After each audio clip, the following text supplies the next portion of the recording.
बाजार में रिकॉर्ड तेजी के बीच एक सेक्टर ऐसा है जिसकी परेशानियां दूर होने का नाम नहीं ले रही। सेक्टर का नाम है आईटी।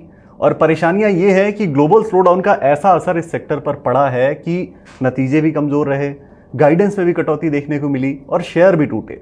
लेकिन अब इस सेक्टर में कुछ पॉजिटिव चीजें देखने को मिल रही हैं। पिछले कुछ दिनों में दो बड़ी डील्स की खबरें आई हैं इन्फोसिस और एचसीएल टेक की तरफ से। क्या ये डील्स इस सेक्टर में पॉजिटिव एनर्जी भरेंगी? आगे इस सेक्टर के लिए क्या व्यू आपको रखना चाहिए? क्या ये सेक्टर जो है वो अब सारे बुरे दौर को पीछे छोड़कर आगे चलने के लिए तैयार है, या फिर अभी दिक्कतें थोड़े दिन और चलेंगी? ये सारी चीजें समझने के लिए इस वक्त हमारे साथ एक बड़े मार्केट गेस्ट हैं जो आईटी पर काफी अच्छी नजर रखते हैं। हमारे साथ हैं राहुल जैन, जो वीपी रिसर्च हैं दौलत कैपिटल के।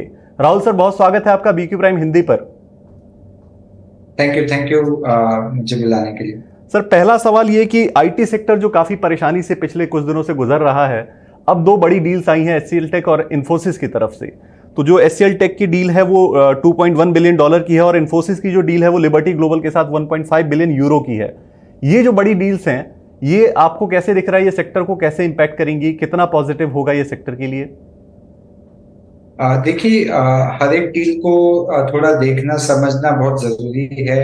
और काफी सारे डील विन का हमको अंदाजा लगता है। लेकिन कौन सी डील खत्म हो गई है, कहाँ पे नया बजट रिन्यूअल नहीं हुआ है, वो इंफॉर्मेशन हम लोग को नहीं मिलती। तो किसी भी डील विन से डायरेक्ट रेवेन्यू को कोरिलेट करना थोड़ा सा गलत हो सकता है। बट अगर हम इन दो डील की जिनकी आप बात कर रहे हैं उनके बारे में देखें, तो एचसीएल टेक की जो डील थी वो वराइजन टेलीकॉम से आई है। वो उनका फ्रेश नेट न्यू डील है। और मैनेजमेंट ने भी अपने Q1 कमेंट्री में कहा था कि उनका टीसीवी जो है वो Q4 में वीक रहा, लेकिन Q1 में वो उसको कॉम्पनसेट करेंगे। तो ये अनाउंसमेंट जो है काफी कॉन्फिडेंस बूस्टिंग था to support the guidance which they are giving. And also this deal भी अपने आप में काफी बड़ी है और टेलीकॉम में काफी बड़ी डील उनको मिली है। तो ये उस कंपनी के लिए काफी अच्छा रहेगा और कॉन्फिडेंस बूस्टिंग रहेगा। तो हमारा व्यू उस कंपनी पे ऑलरेडी पॉजिटिव है, और इस ये डील जो है उस चीज को थोड़ा सा हमारे कॉन्फिडेंस को और बढ़ाती है। जहां तक सवाल दूसरी डील का अगर हम करें, जो इन्फोसिस की लिबर्टी डील अनाउंसमेंट हुई है, एक तो वो उनके पुराने कस्टमर हैं। तो कितना इसमें इंक्रीमेंटल है, कितना पुराने वाले का हिस्सा है, इसको थोड़ा कंप्यूट करना बहुत जरूरी है। दूसरी बात ये कि ये डील में रीबैजिंग डील है, जहाँ पे वो कुछ 400 तकरीबन एम्प्लॉय जो हैं वो उनको रीबैच करके इन्फोसिस में लेकर आएंगे। जनरली ये देखा गया है कि ऐसी डील में पहले 1 से 1.5 साल जो है मार्जिन थोड़ा कम होता है। तो उसके वजह से हो सकता है ये रेवेन्यू में आधा से 1% को जरूर इजाफा देगा, लेकिन हो सकता है कि मार्जिन में इसका कुछ खास बेनिफिट ना मिले। तो ये हम कह सकते हैं इन दो डीलों के बारे में। जी। एक, अब चिंता कहें या चिंता है या नहीं, ये आप आपसे ज़्यादा बेहतर कोई बता नहीं पाएगा। लेकिन एक जो चीज़ मुझे देखने को मिली, ये मल्टी ईयर डील्स हैं। जैसे अगर मैं देखूं एचसीएल टेक की जो डील है वेरिजॉन बिजनेस के साथ, वो 6 साल की डील है, और इन्फोसिस की जो डील है वो करीब 5 साल की है। तो ये जो मल्टी ईयर डील्स हैं, अगर कहें कि मल्टी ईयर डील्स ठीक है, अच्छा है होना, लेकिन क्या शॉर्ट टर्म के लिए जो डिस्क्रिशनरी डील्स होनी चाहिए सेक्टर के लिए, वो क्या उस हिसाब से नहीं बढ़ रही हैं, या वो उस हिसाब से सेक्टर को नहीं मिल रही हैं? ऐसा है क्या सेक्टर के लिए? तो जनरली जो हमने इंडस्ट्री में देखा गया है, जो कंपनी हमें बताती है, एक average tenure of the deal जो इंडस्ट्री में कहते हैं वो 4 से 5 साल का होता है। तो ये जो डील साइनिंग की है, ये एक नॉर्मल लाइफ साइकिल कह सकते हैं हम डील की। ना ही इसको बड़ा कहा जाएगा, ना कि छोटा।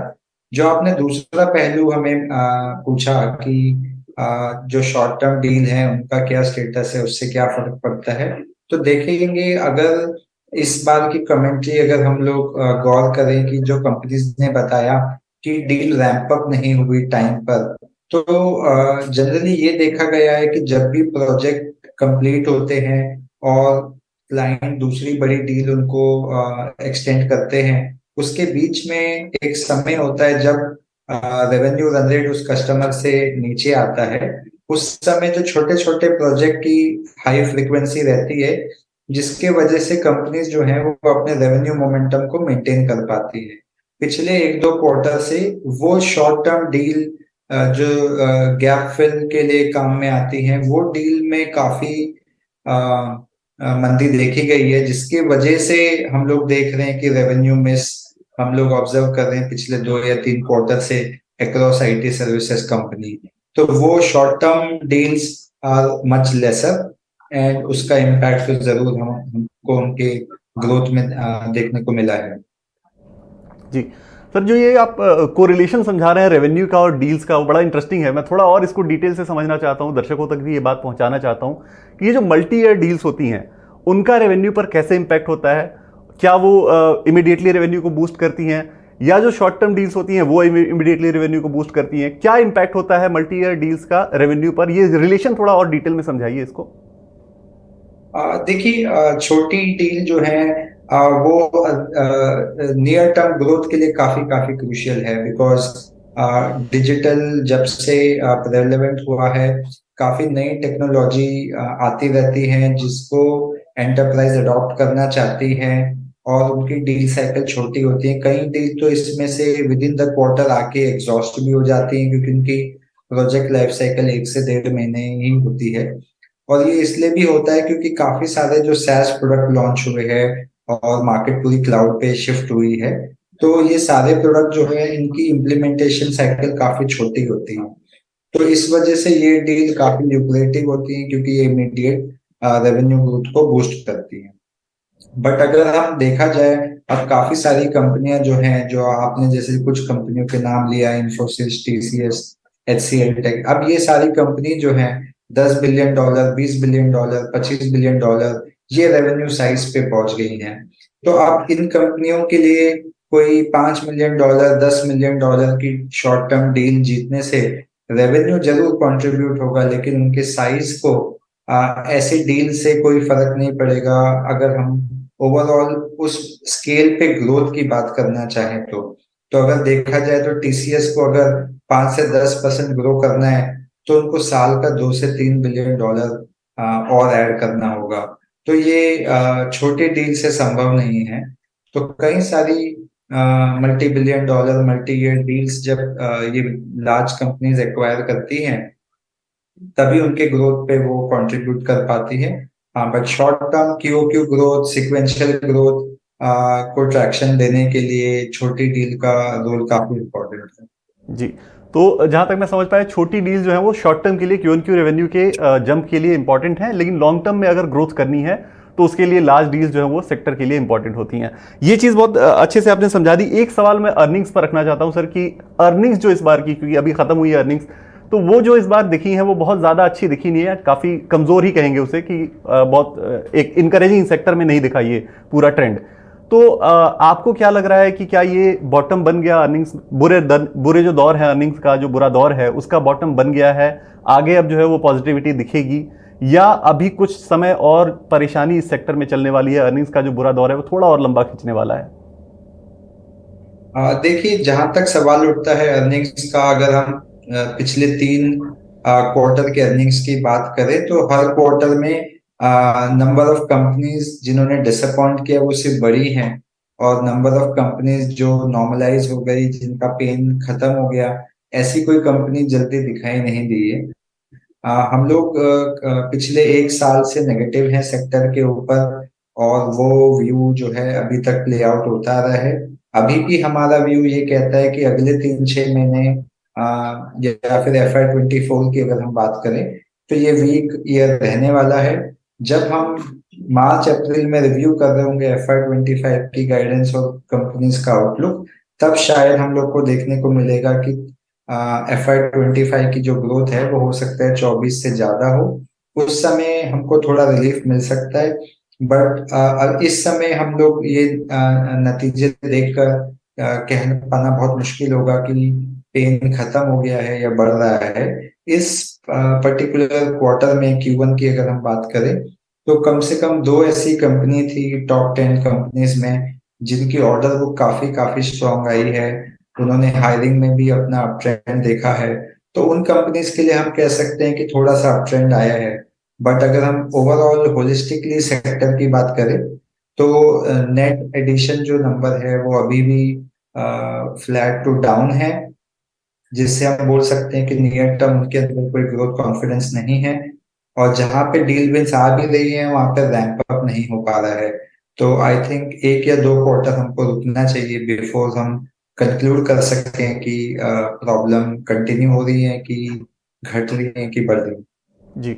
सो नियर टर्म में आपको अभी चिंताएं दिख रही हैं, लेकिन एक, अब चूंकि इससे जुड़ा हुआ एक सवाल आखिरी में आपसे पूछना चाहता हूं उन इन्वेस्टर्स के लिए जो लॉन्ग टर्म के इन्वेस्टर्स हैं, जो खरीद कर भूल जाते हैं, 5 साल 7 साल तक इन्वेस्ट करते हैं, तो क्या वैसे इन्वेस्टर जो लॉन्ग टर्म इन्वेस्टर हैं, जो एसआईपी के थ्रू डाल रहे हैं इन शेयरों में पैसा, आईटी सेक्टर्स में डाल रहे हैं पैसा, वो अभी रुकें, पैसे को होल्ड करें, या उनको अभी कंटिन्यू करना चाहिए? क्योंकि लॉन्ग टर्म में अगर आपको फ्यूचर अच्छा दिख रहा है तो वो लॉन्ग टर्म के हिसाब से उनको इन्वेस्टमेंट अपनी जो है वो कंटिन्यू करनी चाहिए, या फिर वो रुक जाएं और थोड़ा सा 3-6 महीने देख लें, रिजल्ट्स 1-2 और क्वार्टर के देख लें, उसके बाद वो इन्वेस्टमेंट पे अपने फैसला करें?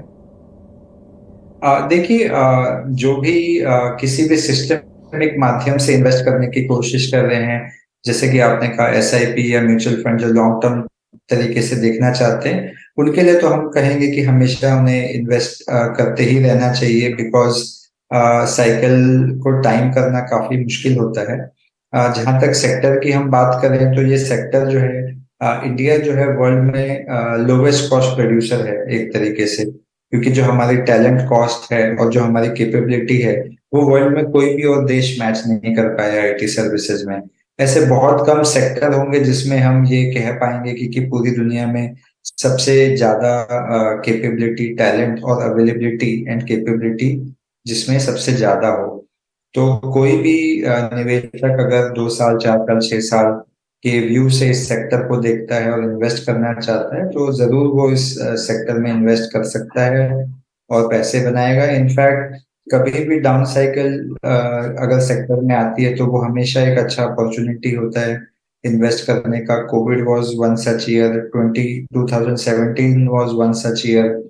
तो देखे तो हर 3 साल में ऐसा एक मौका मिल रहा है। तो अभी वापस 2020 के बाद 2023-24 में हमको दोबारा वो मौका मिल रहा है, वापस 3 साल हो गए हैं।